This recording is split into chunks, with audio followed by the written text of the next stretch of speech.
Glenn, can I just take you back over the years? Sure I am. You started out life singing at the age of 6, and by the time you got to 13 years old, you were already earning a living on stage and at parties and concerts and as a recording artist. How did that happen? Well, to go back even just a few years further, I started playing guitar, I guess like about 7 or 8. My uncle was a guitar player, and he was also in the military. So when he came back, he bought a brand new guitar, and everybody was celebrating him coming home and whatnot. And about a week later, he moved to Buffalo, New York. He forgot his guitar. He came back to get it. He and my grandfather got the arguing because he wanted to borrow the car. My granddad wouldn't let him have the car, so he takes the guitar and breaks it over the potbelly stove. And I mean, it's a true story. And so I walked around with the neck of the guitar for probably maybe months.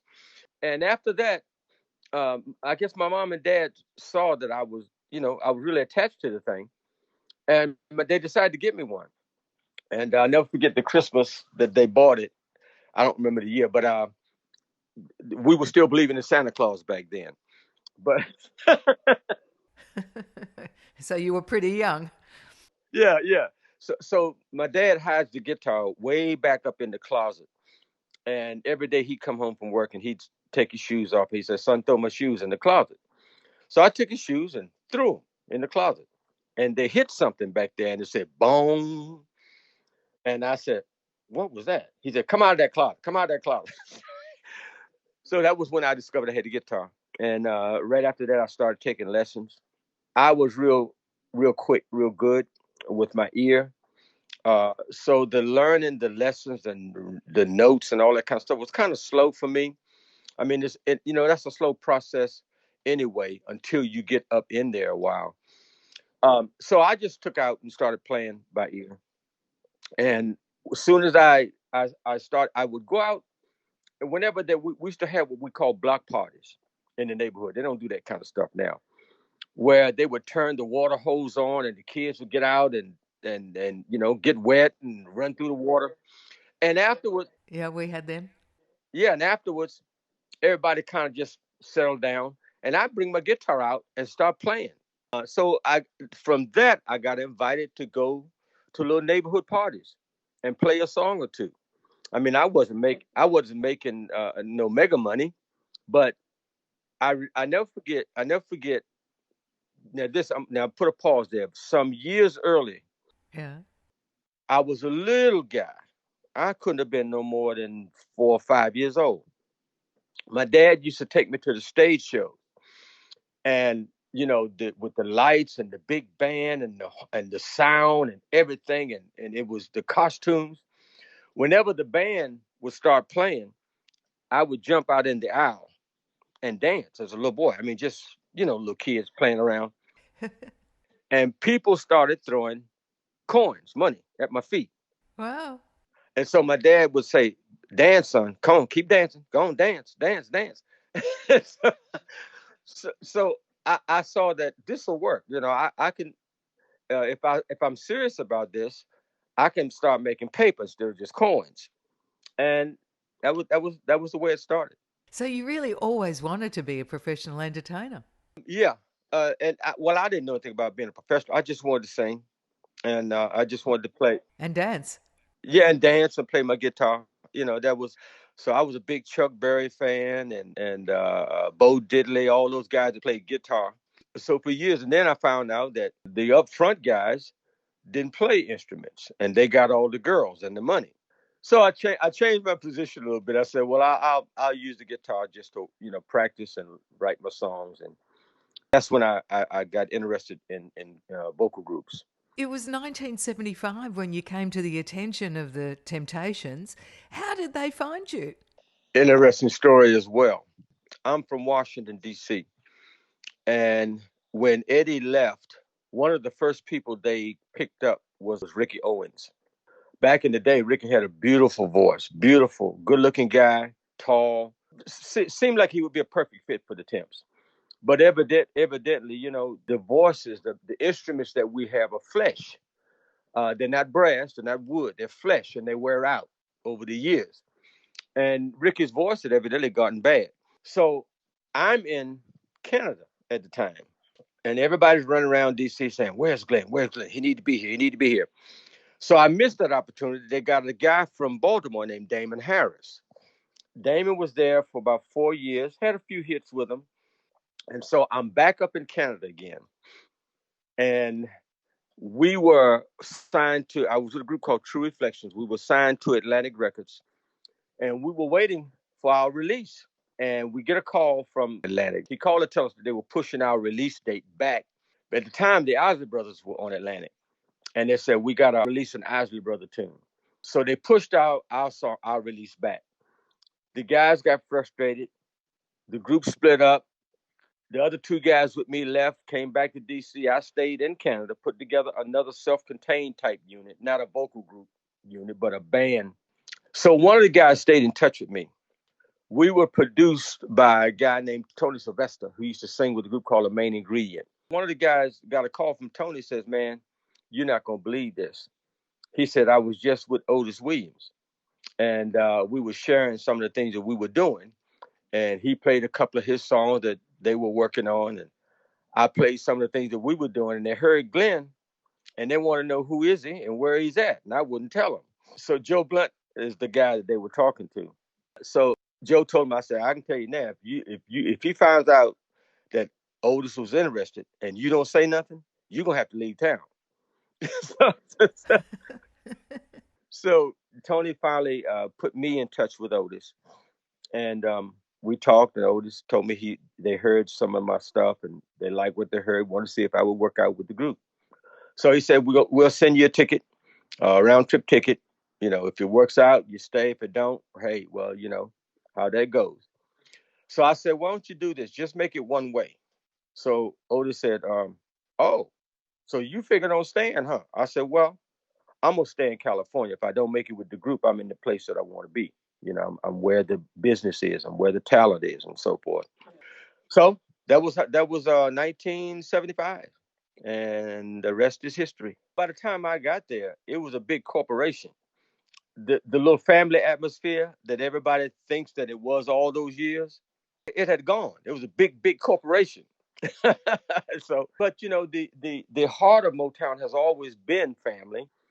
I remember when the first time we went up there, or first time I went up there, when I joined the group, we walked in the door, and somebody said, "Who is this? Who are these guys?" And somebody said, "That's the Temptations." And somebody else hollered, "Oh, okay. Well, they're temps, meaning temporary." So yeah, so Motown was hard. I mean, during that period, when I say hard, it was strictly business. The artist development thing that they used to do, we didn't get I wasn't a part of that. We had choreographers, yeah, we had vocal arrangers, but that school where they develop talent to teach you how to dress and how to walk and how to stand before an audience and be articulate, I wasn't a part of that. I had to learn that after I heard Motown was doing it. I said, well, that's what we're going to have to do. So I started going to vocal classes and things like that on my own very early. This must have been like a dream come true for you. I believe you'd grown up loving the Temptations, then having the opportunity to join them. Well, I believe in destiny. I believe that there are some things that are preordained. I believe that the opportunities are there, ordained to be there, if you do what you're supposed to do, put the work in, be disciplined. Uh, Interesting story. The first vocal group I fell in love with was Lil Anthony and the Imperials. To me, they were far better dancers than the Temps. They were far better singers, I thought, at the time anyway. And then, but when I saw the Temptations, I was just in my last year of high school. And when I saw them, and they had 5 lead singers, all the guys looked good. They was the same height, slim. They dressed good. That's when I said, "That's what I'm gonna do right there. I'm gonna I said this with my mouth, didn't understand exactly what I was saying, but I said, I'm going to sing with that group one day. So I started walking around. I started telling people that. And I never forget, we had a guy named Freddie Perrin. I met Freddie when he was a music major at Howard University. He was in his last year. We had a group by then called the Chancellors. This is back in the early days. Freddie helped develop us, taught us how to vocalize, taught us how to do harmony, how to blend, back, all of that type of stuff. We did a whole lot of stuff a cappella back then. And I remember telling Freddie one time, I said, man, one day I'm going to sing with the Temptation. And Freddie said, yeah, right. Okay, Glenn. Okay, all right. He just thought I was just. Didn't believe you. Yeah. So I kept saying I want. So Freddie finally told one of the guys. He said, "Man, you guys gonna have to kind of keep your eye on Glenn because he seems to be convinced that he's gonna sing with the Temps one day." And I mean, we all know that's probably not gonna happen. And so they just kind of looked at him and laughed and said, "Well, Glenn is radical. He grabs hold of something, he believes it, and he runs after it." Yeah. So the funny thing is, when I got with the group, everybody was stunned. Everybody. I mean, nobody. They didn't really believe it. They didn't believe it until they gave me a big parade here. My sister was a fashion model at a place called the Head Company, and so the Head Company sponsored this parade to welcome home the hometown boy who did good. And I never forget, I saw some of the same people standing out watching the parade that I had said these things to. And I'll never forget, one of the guys said, I can't believe that fool really did it. He's singing with the Temptations. How awesome. I've just got a big grin on my face. That must have felt wonderful for you. Yeah. It's interesting because I didn't understand that I was actually operating in a law, a spiritual law. I believe that, whatever images you put in front of you and you continue to take in and behold, that transforms you. Whatever you listen to a lot, you begin to take in. That begins to mold and shape the way you express yourself. There's a scripture. You probably know I'm a minister as well, right? Yes, I do, of course. There's a scripture that says, as we behold the image of Christ, we're changed into that image. I don't believe that that's just a Bible principle. It's a life principle. That's a human principle. So I learned years early to watch what I say and watch what I do and only do the things that I want to be and want to see. So I practiced that pretty much all my life. Glenn, you were with the Temptations from 1975 right through to 1983, and you sung on 10 albums with them and on many of their well-known songs, including Ever Ready Love. What can you tell me about that song? Ever Ready Love, the album that song came off of, I think, if I'm not mistaken, I think that album was produced by the Holland brothers, Holland and Holland. Dozier wasn't with them at the time. Sometimes it's hard to know what songs the people are going to like. Sometimes the very ones you love and think are going to be fantastic don't even get out the blocks. Then the other ones you think, well, that's just an average tune. It seems to take off. Ever Ready Love wasn't really one of my favorite songs, but I liked the message. It was a good tenor expression. I didn't particularly like the key of the song. I thought that it started me out at my peak as opposed to starting me a little lower in my range and let me build it up. But it wasn't a song that gave me a good intro, a good introduction. Okay. So which would you say was your favourite song then?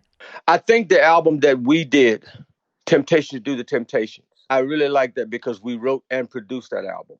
And that album was a part of a big transition, as far as I'm concerned, with the Temptations, because we reached a point to where our relationship had worn thin at Motown. The family atmosphere was gone, and there was still good business and things like that. It just wasn't a little storefront kind of family feeling anymore. And other people that had been there were given the opportunity to write, produce. Stevie Wonder, Smokey, different ones who had been there all the time. They got a chance to grow. Well, we went to Motown, and the truth be told, Some of the hits that the Classic Five had were written by Eddie Kendricks and Cornelius Grant, but nobody talks about it. Nobody even mentions it rarely. But Eddie was quite the writer. Was he? Yes, yes, he was. From that album, The Temptations Do the Temptations in 1976, which was your favourite track? I'm on Fire was my signature song for a long time. That was the one that I started getting recognition for. During that period, we were asking them to allow us to write and produce. And then Motown said no. So we said, well, we want to go somewhere where we can write and produce. So we're not going to resign our new contract. We're going to leave. So we left, and we found out through leaving that everybody didn't know how to do Motown. And that's interesting because I run into a whole lot of musicians today who will tell me, "Oh, I played Motown all my life," and they don't understand the concept. They don't understand how the music is structured. So, just because you can play a song that was produced by Motown, don't mean you understand. So, because they would not allow us to write and produce, we decided to leave. We left, went to Atlantic Records. That didn't last long. So we come back to Motown, and that's when they gave us the production deal. So that album is probably one of my favorites. Are you still friendly with the likes of Otis today? We talk probably more now than we ever did, which is interesting. I've always maintained my relationship with them. There was a bit of confusion and controversy about the way I left. When we did the reunion tour, everybody was glad to see Eddie and David back. You know, Eddie Kendricks was my mentor, my hero, even though he wasn't there working with me hands on. I learned most of what I know about singing tenor from him, from studying him. Then having a chance to work with him in in the reunion set was just extra gravy. That was the culminating factor for me. It had its controversy. Eddie came back and made it real clear. He said, "Listen, I'm not coming back to be a part of the Temptations. I'm coming back to do a reunion where David and I will join you guys and we'll all get a boost and then we can go back to our careers." Well, the fans were loving Eddie being back, even though his voice was gone. And I said, man, let me help in whatever way I can. Sometimes his voice would be there, sometimes it would just drop out. So finally, what I told him, I said, listen, man, I'll stand in the wing with a mic and help with the background parts. So I had the opportunity to give back to a guy that gave so much to me. Now, in the midst of all of that, they were considering trying to get Eddie to stay. I felt a little some kind of way about that because, we're both in the same position. And I was not going to compete with my mentor. I wasn't going to do it. So we were at the tail end of the reunion tour and I left. I told Otis, I said, this is the last date on the tour. I'm done. He said, what do you mean you're done? I said, I'm leaving. And he's like, why? I said, well, I've heard the little rumors. You guys really want Eddie back, and I would never want to be in the way of that. First of all, I don't think I'd win. He's beloved, and I love him as well. And so I went to him, and I told him, I said, I'm gone, man. He said, why are you going to do that? I said, they want you back. He said, well, what did I say when I came? I said, I know what you said, Eddie, but I don't want to be caught up in it. He said, well, Glenn, that's your decision. He said, I'll support you in whatever you do. If you ever need me, all you got to do is call. So I left my relationship with him on those terms. Otis did, I guess, him and Melvin decided to do a story saying they let me go. And that, in fact, was not what happened. But I wasn't going to fight. I mean, what can you do? My story will come out in the book. You currently writing a book? Yes, I'm writing a book right now. Yeah. And I'm not telling all of this to create controversy or adversity with Otis because we're great friends now. And we talk all the time. On my 70th birthday, I was with a group here in DC, two guys I grew up with. We were doing the show and the guys wanted to do something to celebrate my birthday. So they got in touch with Otis and asked Otis would he do a video wishing me a happy birthday. And Otis they had just come off stage. I don't even know where they were performing. He had the whole group stand there, and they all wished me happy birthday.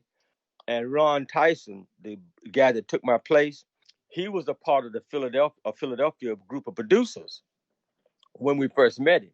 So he was going to be the one that work on some songs for me. So one day, when I first met him, we were sitting there. He was showing me how the songs go, and I said, "Wow, man, you got a great voice." I said, "You could probably sing in this group."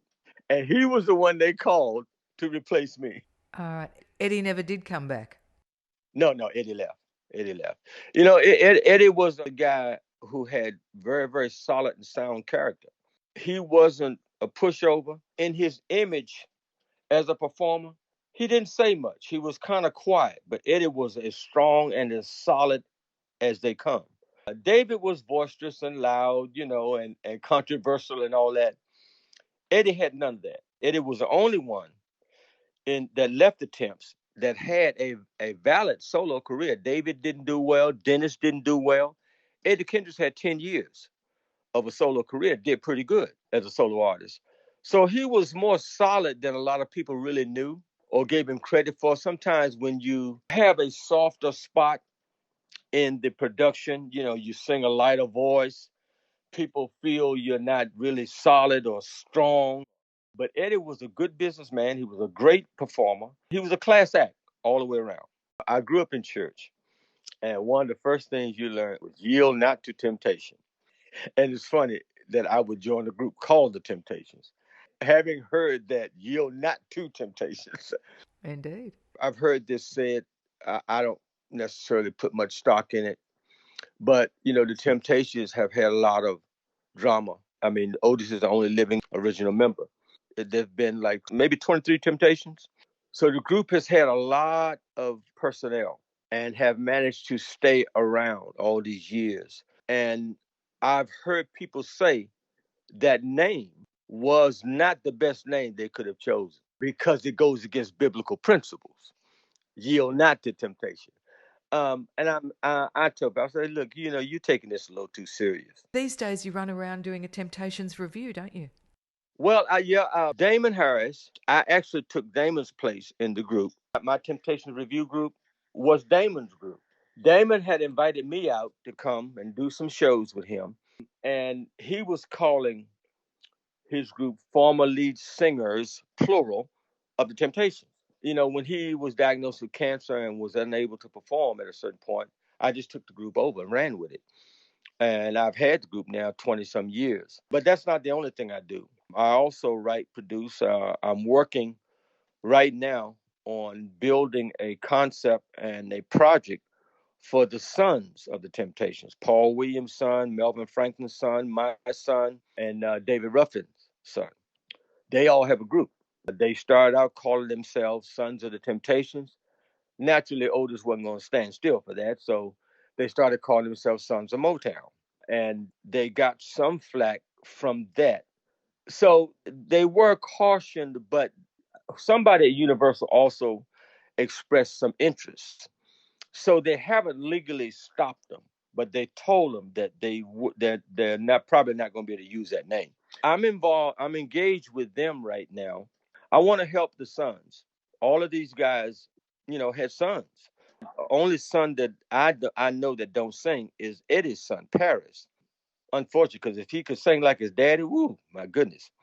Glenn, Ain't Too Proud is the new musical that's currently playing London's West End, isn't it? It's the story of the Temptations and includes so many of your 42 top 10 hits and 14 number ones. What do you think about it? Well, I think Otis is a very smart and astute businessman. I don't particularly like the production. I don't think that it gives the true expression of the Temptation. The kind of things that they got him doing, the Temptation never did. And I don't knock it because I understand it's business, it's show business, and it's Otis's project. So I'm never going to tear it down. Now, the Temptations were cool dancers and steppers. They were not like Broadway dancers. They didn't do a whole bunch of crazy looking wild extravagant kicks and flips and running and sliding across the stage. The Temptations didn't do stuff like that. And so when I'm watching Otis's project, I'm like, oh, come on, man. That we never did nothing like this. But again, it's show business, and I understand he's the last living original member. It's got to be authentic. Yeah, he's gonna milk it. He's gonna milk it. Yeah.